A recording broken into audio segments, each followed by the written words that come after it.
Hey guys, it's your boy CK. Normally I start these videos with a funny random intro, but I don't feel like today's video would deserve that, being that the NBA lost a very, very important figurehead when it comes to the sport of basketball, and that's David Stern.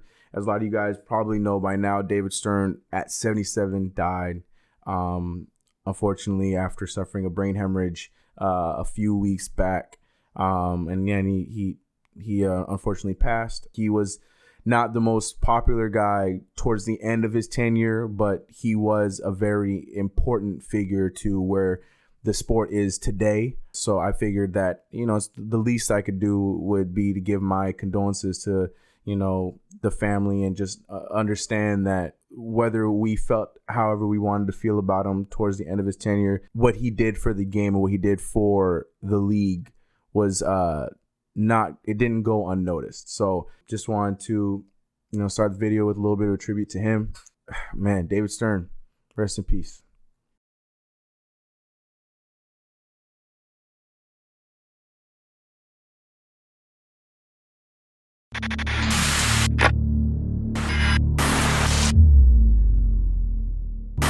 What's going on, CK crew? It's your boy CK2K. Welcome back to another video. I'm sorry I had to start the video like that, but I feel like it wouldn't have been right to just glaze past it like it was nothing. It was a big deal. I just wanted to give my condolences to the family and to everyone involved with that.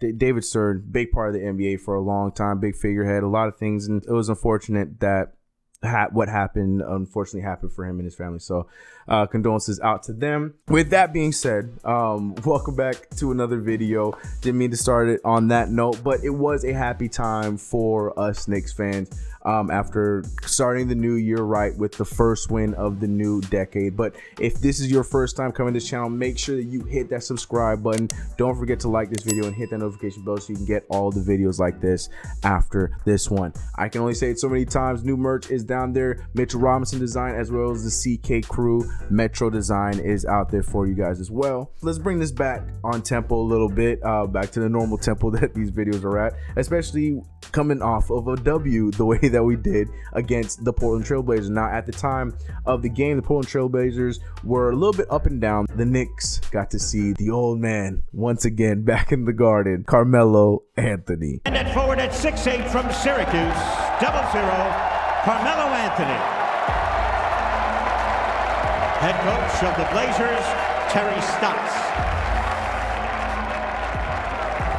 Melo had himself a game. Now, I had joked on Twitter saying that, because everybody was expecting Carmelo Anthony to come in there and just torch us and go for a big game. And I had joked saying that it's almost as if Damian Lillard and CJ McCollum doesn't count on this team on Twitter. But damn it, Melo had a great game against us, minus his defense, because both Marcus Morris and Julius Randle tore him up. But offensively, Carmelo Anthony went out there and killed us. He shot 64% from the field. I think he shot, 60% from the three-point line. Melo went out there and he had himself a game, dropping 26 points on us in 31 minutes. But when Damian Lillard only shoots 25% from the field and CJ McCollum shoot 37% from the field, that is a recipe for a disaster if you're a Portland Trailblazers fan. And for the first time in a long time, and we've had a lot of moments like this in the last few weeks, the Knicks actually took advantage of that, and it was very pleasing to see. We got to see the debut of Reggie Bullock today, his first time in a Knicks uniform on the court. And I gotta say, man, I love Dotson, and Dotson did get some burn too. And I feel like there's still minutes for Dotson, but there needs to be a rotation spot for Reggie Bullock. He is a guy with a flamethrower, and he's a career shooter of 40% from the three-point line. B, he is a pretty solid two-way player. He plays defense pretty solid. You saw that in the game last night. And C, it's just nice to see somebody on the team not scared to shoot the shot when they have the shot available. Normally we see guys, they have the shot available, but they're like, nah, I gotta pump fake and make the shot a little bit different. No, Reggie Bullock, when he gets the ball in his hand, he sees the hoop, he's gonna let that thing fly. And at least in his debut game, he did a good job with that. Reggie played 15 minutes, scoring 11 points off of 4 for 9 shooting. But let me tell you something, man, from what I saw in that game, the 15 minutes that he produced out there, very productive. So very positive spot with Reggie Bullock. But the big ticket, the big note of the night came from our boy Mitchell Robinson, who shot 100% from the field. Let me say it again. Mitchell Robinson shot 100% from the field. Perfect. And not just like a 4 for 4, 5 for 11 for 11 from the field. Mitchell Robinson had 22 points with 100% shooting, 8 boards, and a block with a plus 22 for the game. And it was just nice to see, you know, it was so beautiful to see the ball just flying the way it should be. Pick and roll basketball with Mitchell Robinson. Did not go to college, went to the IMG Academy. Robinson inside. And Mitchell Robinson dominated. Elfrid Payton, as well as he played for us in that game in 25 minutes, the real star of the point guard spot, at least for last night, goes to our boy Frank Ntilikina. Frank Ntilikina came into the year ready to play because he was a new Frank Ntilikina. From that behind the back 3-point shot. Ntilikina for 3. That's good. Frank Ntilikina from down. To that damn dunk. Defense tonight. Ntilikina aggressively and throws it down. Timeout, Portland. Marcus Morris and Julius Randle. I know I haven't been talking much about them, but the thing is, they were key proponents today. Marcus Morris was a little off to begin the game, but to close out and in that third quarter especially and put us over that hump, him and Julius Randle did a great job with that. Julius Randle continuing his great play. The 30-point streak is over for him, but he still did have 22 points and 13 boards with a plus 11. And it's so nice to enjoy this and not have to emphasize, but it was against a so-and-so team. This is the Portland Trailblazers. Portland Trailblazers were in the Western Conference Finals last year, and when hot and when healthy, this Blazers team is a solid team, and the Knicks went out there and took care of business at home in the Garden in their first game of the new year. So there's no real asterisks that you can really put behind this game, especially since the fact that everybody on our team was healthy for the first time all season. Well, I mean, for the most part, I mean, technically Dennis Smith Jr. is going through whatever injury he's going through until he gets traded. So with all that being said, this draws my question where, you know, I know a lot of you guys are topsy-turvy on how you feel about it, but do we make trades? Do we need to remember the main task at hand? Draft picks. Should we be as excited about this stretch of games that we've been playing as excited as we have been, or do we need to stay in reality by saying, nope, don't get too hyped, we ain't no playoff contender, let's make sure we get rid of these players that are boosting up their tradability? Wow, their trade stock is what I wanted to say. Tradability, like everybody's tradable. I don't know what the hell that's supposed to mean. Like a Marcus Morris and a Julius Randle, like, do we go long term with Julius Randle? Do we go long term with Marcus Morris? Not long term, but you know what I mean. Do we go the distance with Marcus Morris in his contract? I think the answer to the question is yes and no. I mean, I still feel like, you know, if the right move and the right offer is on the table for Julius Randle, you go after it. But I don't think that we proactively go out to shop Julius Randle. I don't think we're at that point anymore. And to be honest, as bad as he started the season, I don't think we were ever at that point where we should be shopping Julius Randle just to shop Julius Randle. Julius Randle is still at a very young age. He just turned 25. And, you know, yes, he is getting paid a lot of money, but he's not being paid a max salary. And at the end of the day, the Knicks have the control over his contract after his 2 years of played, and we can decide if we give him that third year. So do we trade him? I don't know. Like, I'm sticking to my guns. I know it's not the answer you want to hear, but if the offer is there and it makes sense and it's going to help us long term, you make the deal. But I'm not going to sit here and shop for him to be moved. Now, Marcus Morris, on the other hand, as much as I would love for him to stay, I do still feel very confident.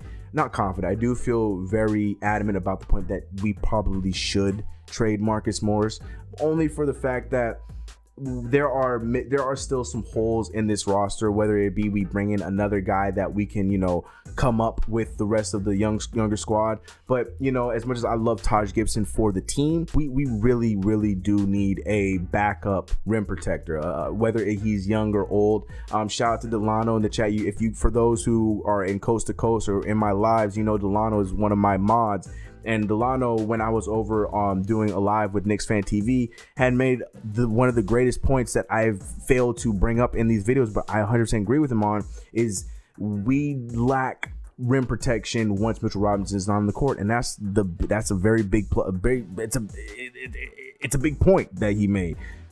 He mentioned like a Nerlens Noel kind of bring in, and yeah, that's something that we could definitely do with like a Marcus Morris. So I don't know how we would make that move work, because we're sending Marcus Morris to the Thunder, who, be it, are playoff bound, but they're not technically a contending team at this moment. And I don't really see us sending Marcus Morris away to a team that are overachieving, but are still, still have young pieces around them. So why would they want to give up Nerlens Noel for Marcus Morris? You know what I'm trying to say? That's a move that would make sense to me coming off the bench for Mitchell Robinson. I'm thinking guys like Willie Cauley-Stein. I mean, I feel like if there's any time to address that kind of a move like a Willie Cauley-Stein, maybe a Harry Giles, even though Harry is very injury prone, but he's another good guy that would be fun off the bench. Dwayne Dedman, who is looking to be moved. We saw Alonzo Trier like his post when it was announced that he wants to leave because he's not playing in Sacramento.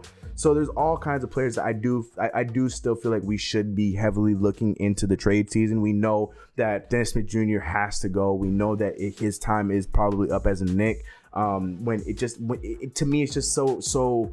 It's so obvious when you see guys like Elfrid Payton and Frank Ntilikina especially doing so well at the point guard position. Not the point guard of the future, but as of right now, we have solidified point guards that we're going to go with for right now, especially when we got guys like Lamar Peters in the wings waiting, or even old friend like Kadeem Allen ready to go. So I feel like, there's no need for three guys that think that they deserve minutes or actually do deserve minutes on the roster at the same time.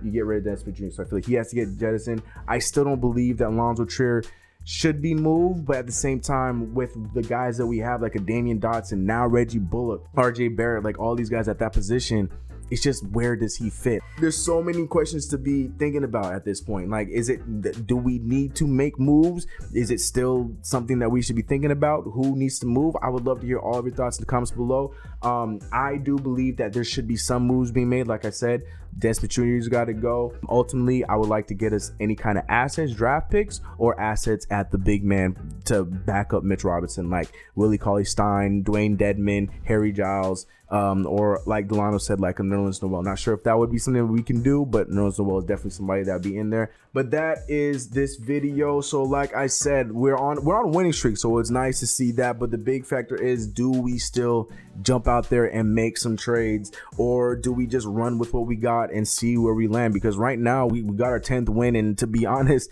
as much as we want to joke about the Knicks are right there in the running. If we want to talk about the 8th seed, I'm not going to talk about the P word. Still not going to talk about the P word, but at the same time, it is still very early to jump on any assumptions when it comes to the Knicks. Let me know your thoughts in the comments below. What do we do? Do we focus on trying to get to the playoffs? I said the P word. God, I said it. Do we focus on trying to get to the playoffs, or do we make trades to make sure that we are building long-term rather than focusing on the success of this year? Let me know all of your thoughts in the comments below. It's been your boy CK. I'm gonna catch you guys in the next video. You know what it is. Let's get it. I'll see you guys in the next one. I'm out. Peace. Feeling like I won the lotto. Always taking trips with a new chick, asking where the time goes. And I wonder if this is all I'll know.